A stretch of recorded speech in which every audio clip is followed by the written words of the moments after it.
Greetings, fellow Arrow fans. Well, we're going to look at Arrow Season 3 now. Continues on with the episode, Draw Back Your Bow. Oliver, Felicity, and Diggler are driving through the streets as the Mirror Crew enhanced soldiers wreak havoc. Oliver orders to stop the car and steps out.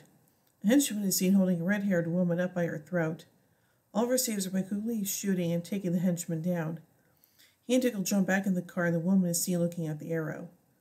In present day, Detective Lance of the Arrow have found Isaac Stanzler, who was skilled and dressed up in a similar costume as the Arrow. Oliver recognizes it as an attempt to get his attention. Detective Lance gives him the arrow that killed Isaac. Oliver notices that it has a red spade-like tip. Felicity looks for Ray Palmer and sees him working out bare-chested on the salmon ladder. Smitten from what she sees of him, she tries to remind him of the press conference he is supposed to attend. Palmer invites her to accompany him to a dinner for a business meeting. Felicity seems hesitant. However, Palmer shows her that he bought a dress for her already. Oliver and Diggler are investigating the killing of Isaac Stanzler. They quickly conclude it is not Sarah's killer. Oliver gets annoyed at Felicity for being sloppy in her duties since she is flirting with Palmer. Palmer proudly presents that he renamed Quick Consolidated and is now called Palmer Technologies. An angry Oliver breaks the tip of the arrow and finds a note in it. They quickly recognize there is an address on it. The two break into the apartment and find it romantically decorated, with the walls covered with sketches and news articles about the Arrow. As they investigate, a woman is watching them from another building. On a huge shrine there are several pictures of the Arrow, his arrows, and another spade-like arrow. Oliver realizes the arrow point is actually a heart. The Arrow ringtone answers the cell phone laying on the table. The woman is excited that she sees Oliver again and asks if he has gotten her a present, referring to the slain Isaac Stanzler. She tells him her desire to be with him and fight and kill with him together. She then sends him a picture of a mob boss with a bomb vest. Oliver mentions he will find her. She taunts him and says that's the idea, after which she leaves. Thea is having auditions for a DJ to perform in her club. A guy named Chase shows up with enormous levels of confidence. Thea is bewildered and tells him to audition like everyone else. Chase says he does not do auditions and Thea asks him to look for a job elsewhere. In the Arrow Cave, Roy is so struck by the knowledge that he killed a cop, mentioning he feels like a fraud while working as a vigilante. Oliver tries to comfort him with no success. Felicity finds the identity of the woman. She identifies her as Carrie Cutter, a former SWAT police member. She manages to identify a bag of fertilizer in the background and Tia finds out Carrie practices gardening at Sherwood Florist. Oliver obviously has problems with Felicity working with Palmer, as she mentions she will not be helping because of the dinner. Oliver and Roy break into Sherwood Florist, and Oliver tells Roy to look for the mob boss as he will deal with Carrie. The two split when Roy gets startled as an arrow gets shot close to him. Turning around, he sees a smiling Carrie Cutter. Carrie stealthily overpowers him and she steals his earpiece. Using his earpiece, she begins to stalk Oliver and tells him they should be together. Oliver manages to find them as Roy is knocked out on the floor and she uses the mob boss as a hostage, making him stand in a chair with a bomb vest and wire denier around his neck, and begins to tell him she wants to be with the Arrow. As Oliver refuses, she kicks the chair away and flees the scene. Oliver tries to escape and saves the mob boss instead by shooting the wire detonator. Back at the Arrow Cave, Roy is angrily striking the wooden dummy. Oliver tries to calm him down, after which Roy tells Oliver he is disappointed with himself after Carrie fooled him with her deceit, despite all his training weaponry. Diggle studies Carrie's file and informs Oliver that Carrie became obsessed with a co-worker, after which she received therapy and quit the police force. Diggle then goes to Felicity and informs her that Oliver is troubled by Felicity and Ray being together a lot. Felicity tells him that there is nothing between her and Palmer. However, if there was, Oliver should be willing to talk about this, not Diggle. Yeah, she's got a point. Oliver talks with a psychiatrist who treated Carrie, Avery Presnell. Avery should diagnose Carrie with attachment disorder, causing stalking and attention-seeking behavior. This refers to an inability to form real lasting relationships. Carrie pushes everyone and fixates on one single person who she feels mirrors her emotional state. Felicity comes to Ray wearing the dress and he's impressed with her appearance. He gives her a diamond necklace of $10 million, to which she agrees to wear, trying to play on her eagerness to possess such a valuable jewelry. Carrie visits Kirby Bates, a hacker who mentions she has not contacted him for a while. She mentions she was busy.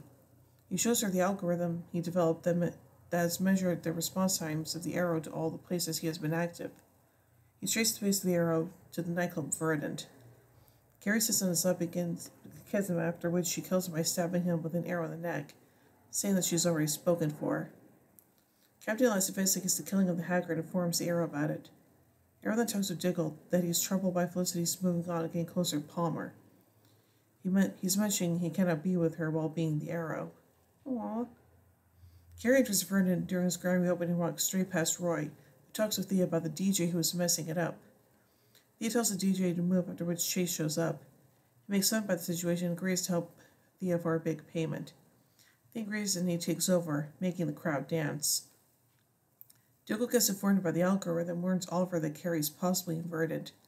Oliver calls Carrie, who sits at the bar and gets served by Thea. Carrie makes fun about him using a nightclub as a space, after which she begins to make flirting remarks.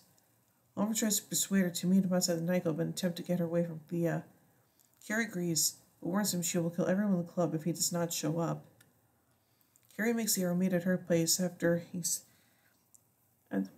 Carrie makes the arrow meet her at the place he saved her during the attack of Slade's army. She shows up and calls him her lover, to which she says he is not her lover. She mentions he will be soon after a night with her. She says she wants to be with him and calls him a hero. She tries to follow the advice of the psychiatrist and reason with her and convince her by telling her the truth that he cannot be with anyone. She says he's lying to her and angrily tries to shoot him. He simply evades her shot and easily disarms her with a shot of his own. She angrily attacks him and the two fight. He uses his bow and knocks her down. She kicks the lot of a grate and they both fall down and land on train tracks. Felicity and Diggle are unable to see where they are as the signal is lost.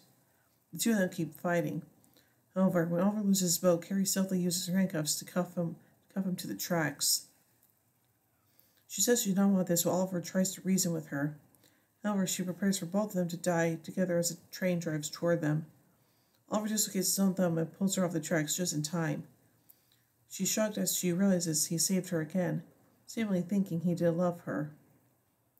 Oliver later ices his hand as he tells Diggle that Carrie was recruited by the Suicide Squad, hoping that she might do some good instead of being in prison.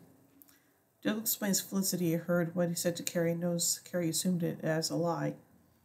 He mentions how he has to tell her how he feels before it is too late. Thea is seen counting the money they made during the reopening. She shows up and tells her he saved her. She offers him his cut, however he kisses her and says she can keep the money as a gift. Ray visits Felicity in her office and thanks her for helping him with the deal. As he helps her remove the necklace, the two share a kiss. Oliver, who was coming to talk with Felicity, sees it and walks away. Ray kisses Felicity and says he meant to keep it platonic. He then walks away and leaves the confused Felicity behind. Oliver angrily messes up a table in the Arrow Cave. Roy checks on Oliver, who tells him both of them need something. They then visit Diggle, Lila, and Sarah for dinner.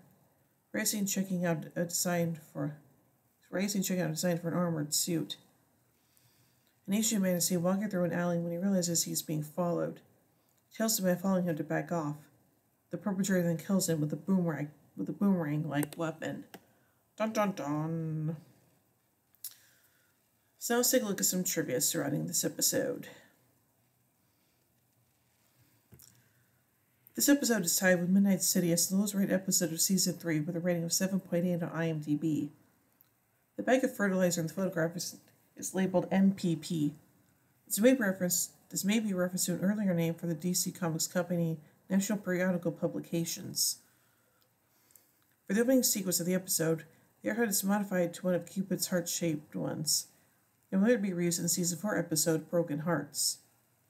This is the only episode of Season 3 in which Laurel Lance does not appear at all. The episode's title may be taken from the lyrics of the 1961 Sam Cooke song Cupid, which opens with the lines, "Cupid, draw back your bow, let your arrow go.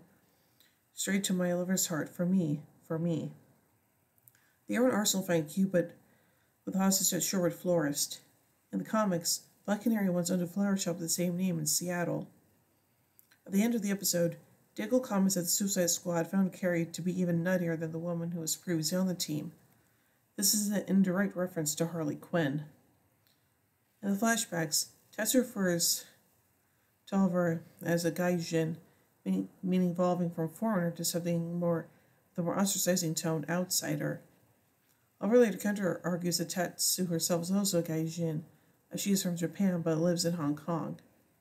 Interestingly, in the DC Comics, both the Katana and Green Arrow are members of an organization named the Outsiders. The meaning of gaijin was revamped in the 19th century, originally intended as an abbreviation for the word gaikojujin. It is now a term with a negative connotation, but is still used only to describe people from foreign countries, not just anyone who does not belong or is isolated. The name of the psychiatric hospital Carrie was admitted to is called St. Walker's. In the comics, St. Walker was a key member of the Blue Lantern Corps. At the very end, it's revealed that Ray Palmer is building a mechanical suit codenamed the Atom exosuit, a direct reference to his comic book alter ego, Atom. So I think this episode is pretty darn good, and yeah, I do kind of bad for Oliver not getting to Felicity in time to tell her about his feelings for her and stuff. So yeah. But anyway, so overall, I give Draw Back Your Bow 4 arrowheads out of 5. Well, anyway, tune in a bit as we take a look at the next episode, The Brave and the Bold. So, until then, in the words of Oliver Queen, you have failed this city.